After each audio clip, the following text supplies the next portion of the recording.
Si è fatta sposare per interesse e poi maltrattava l'anziano marito. La polizia ha rimpatriato nel paese d'origine una cittadina extracomunitaria detenuta nel carcere femminile della Giudecca, dove stava scontando un cumulo di pene per furto e maltrattamenti in famiglia. La donna, socialmente pericolosa, era irregolare sul territorio nazionale perché destinataria di un decreto di rifiuto del permesso di soggiorno per motivi familiari.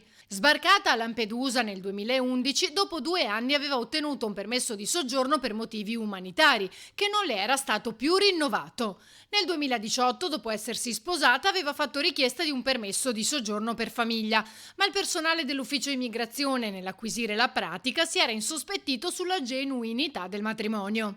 I due sono stati convocati in questura, dove il marito aveva ammesso di aver chiesto alla donna di sposarlo per usufruire gratuitamente della sua assistenza, visto che non poteva permettersi una badante. Dopo pochi mesi era terminata anche la convivenza tra i due perché lei lo maltrattava.